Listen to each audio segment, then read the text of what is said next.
Student, आज हम अपनी इस वीडियो में जानेंगे रचना की दृष्टि से वाक्य भेद। सुनीता एजुकेशन ट्री पर आपका स्वागत है और इसमें हम करेंगे सरल वाक्य, संयुक्त वाक्य, मिश्र वाक्य, इनकी परिभाषा, उदाहरण और वाक्य बदलो। फर्स्ट करेंगे हम रचना की दृष्टि से वाक्य के कितने भेद हैं। रचना का अर्थ होता है बनावट, यानी कि हम कितनी तरह से वाक्य को बना सकते हैं। प्रत्येक का उदाहरण सहित वर्णन कीजिए। तो रचना की दृष्टि से वाक्य के 3 भेद होते हैं।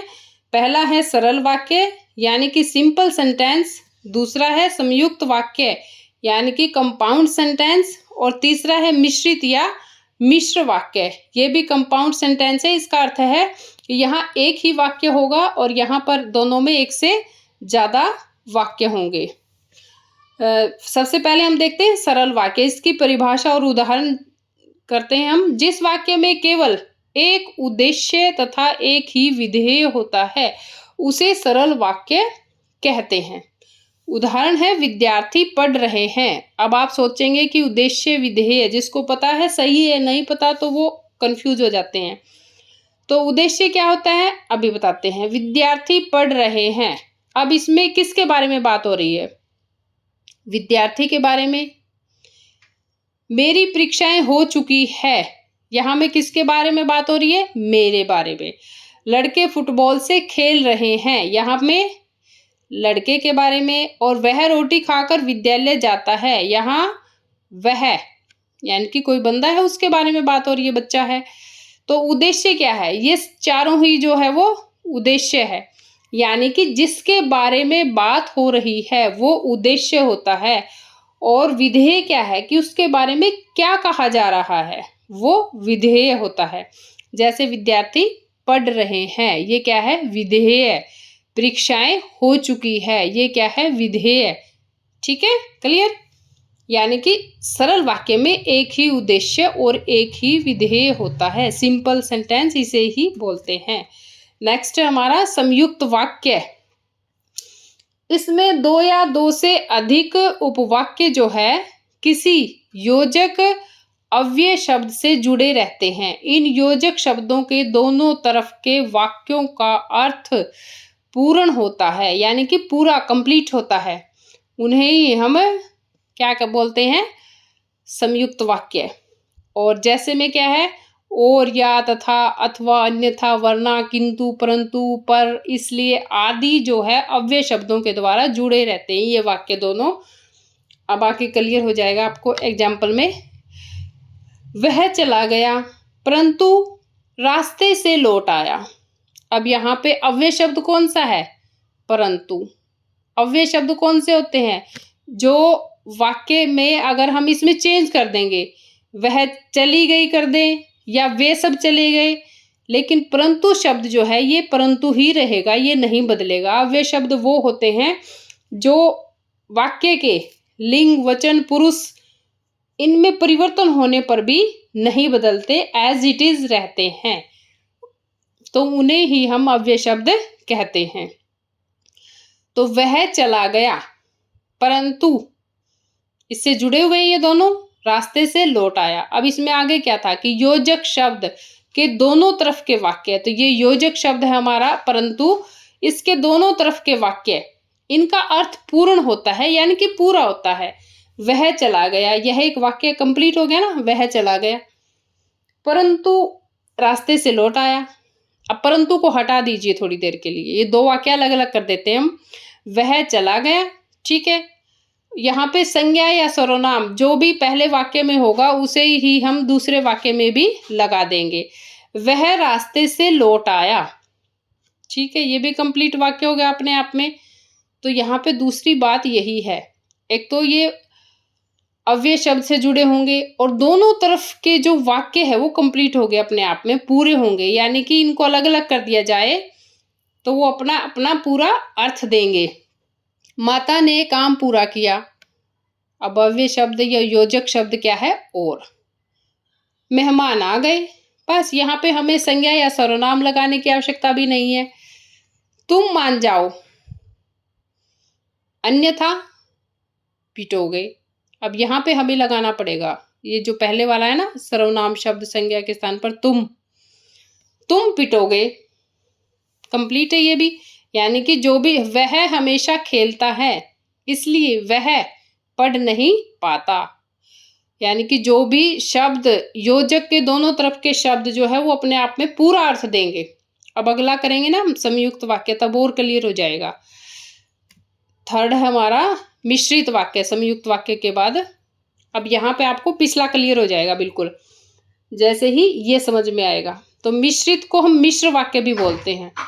इसमें एक मुख्य वाक्य होता है जिसे हम उपवाक्य भी कहते हैं, और जो शेष वाक्य है यानी कि उसके बाद एक वाक्य, दो, जैसे पिछले में भी 2 वाक्य थे लेकिन दोनों का अर्थ कंप्लीट था, अपने आप में पूरा था। और यहाँ पे क्या होगा कि वाक्य तो एक से ज्यादा होंगे, 2 भी हो सकते हैं, 3 भी हो सकते हैं, लेकिन इसमें एक मुख्य वाक्य होगा और जो शेष वाक्य है उस मुख्य वाक्य पर आश्रित होंगे, यानी कि उसके बगैर वो पूरे नहीं होंगे, उनका पूरा अर्थ नहीं निकलेगा। मिश्र वाक्य भी प्राय समुच्चय बोधक अव्ययों से जुड़े होते हैं। तो वो सब दे दिए, जो, जब, तब, तो, जो, वह, जो, सो, जैसा, वैसा, जिसकी, उसकी, ठीक है। ये अव्यय शब्द है, इनसे जुड़े रहते हैं। अब मेन बात क्या है, एग्जाम्पल में देखते हैं। जब मैं घर पहुंचा पापा आ चुके थे। यहाँ पर 2 वाक्य है। पिछले में क्या था कि दोनों वाक्य अपने आप में पूर्ण थे और जो अव्यय शब्द था वो बीच में लगा हुआ था। यहाँ पे क्या होगा मिश्रित में कि जो अव्यय शब्द, समुच्चय बोधक अव्यय शब्द जो है वो कहीं भी लग सकता है, पहले भी, बीच में भी, लास्ट में भी, कहीं भी आ सकता है। अब एक वाक्य देखिए आप, जब मैं घर पहुंचा, तो हम वेट करते हैं फिर क्या हुआ। इसी को तो कहा है कि ये एक मुख्य वाक्य है और दूसरे वाक्य जो है उस पर आश्रित होते हैं। यानी कि जब तक हम पूरा वाक्य नहीं बोलेंगे, अर्थ जो है वो हमारी समझ में नहीं आएगा कि वो क्या कहना चाहता है। पापा आ चुके थे, जहां वह रहता है। अब हम वेट करेंगे कि फिर आगे क्या था। वहां एक मैदान है, जैसा वह करता है वैसा ही सब करते हैं। मैं जानती थी कि, क्या जानती थी, हम वेट करेंगे ना, वह जीत जाएगी। तो यहाँ पे यही मेन बात है। सरल वाक्य में एक ही वाक्य होता है और संयुक्त वाक्य में 2 वाक्य होंगे, लेकिन दोनों का अर्थ अपने आप में पूरा होगा। और मिश्रित वाक्य में वाक्य 2-3 हो सकते हैं, लेकिन जब तक सारे वाक्य नहीं बोले जाएंगे अर्थ कंप्लीट समझ में नहीं आएगा। अब वाक्य बदलो। अच्छा, इसमें ये भी रह गया कि विशेष बात इसमें क्या है, नोट। मिश्र वाक्य में जो आश्रित वाक्य है उन्हें हम गौण वाक्य भी बोलते हैं।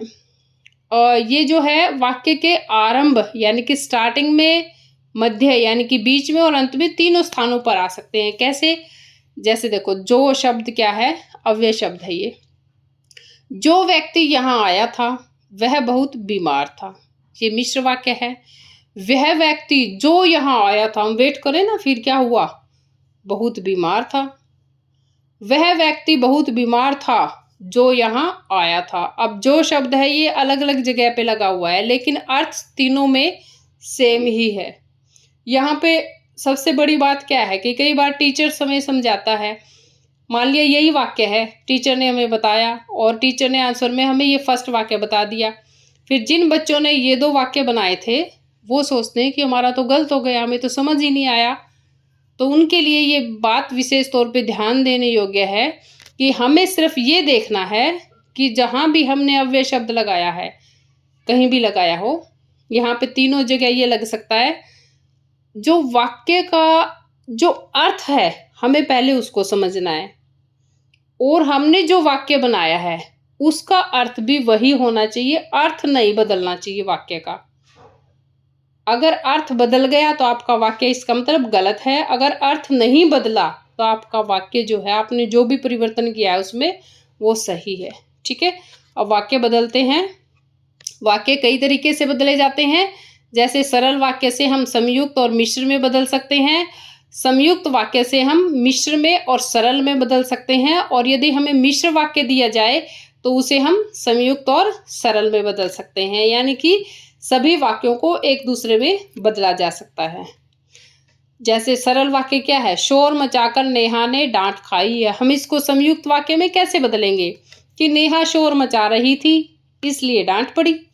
और मिश्र में कैसे बदलेंगे कि जैसे ही नेहा ने शोर मचाया, अब देखो यहाँ पे आ गया ना कि फिर आगे क्या हुआ। मिश्र वाक्य की यही तो विशेषता है कि दूसरे वाक्य के बगैर पहला वाक्य अधूरा है, कि जैसे ही नेहा ने शोर मचाया उसे डांट पड़ी। अब और एग्जाम्पल देखते हैं। वह खाना खाकर सो गया, उसने खाना खाया और वह सो गया। अभी दोनों वाक्य है, उसने खाना खाया कंप्लीट अपने आप में और वह सो गया। थर्ड में क्या है, जैसे ही उसने खाना खाया, अब यहाँ पे वेट होगी ना तो फिर क्या हुआ, वह सो गया। बच्चा डरकर भाग गया, बहुत इजी है चेंज करना, बस थोड़ा सा ध्यान देना है। बच्चा डरा और भागा, अर्थ वही रहना चाहिए, बस अर्थ ध्यान रखना आपको कि तीनों वाक्यों का अर्थ जो है वो एक ही निकलना चाहिए। जैसे ही बच्चा डरा वह भाग गया। नेक्स्ट है कि छोटी सी मानसी मंझी कलाकार की तरह नाच रही थी। मंझी कलाकार मतलब होता है एक अच्छे बढ़िया कलाकार की तरह, जैसे उसे सब कुछ आता हो। और कैसी थी वो, छोटी सी थी। मानसी बहुत छोटी है और मंझी कलाकार की तरह नाच रही थी। ठीक है, छोटी सी मानसी ऐसे नाच रही थी। अब वेट करेंगे ना कैसे, मानो मंझी कलाकार हो। अब यहाँ पे ये भी हो सकता है ना कि मानो मोर नाच रहा हो, मोर की तरह नाच रही थी। तो ये यहाँ पे क्रियोसिटी बन जाती है कि अच्छा आगे क्या था, कैसे नाच रही थी वो। तो मिश्र वाक्य में यही चीज होती है कि वाक्य जो है जब तक कंप्लीट नहीं बोला जाएगा उसका अर्थ जो है वो क्लियर नहीं होगा, समझ नहीं आएगा। ठीक है, बिजली न होने के कारण अंधेरा था। बिजली नहीं थी इसलिए अंधेरा था।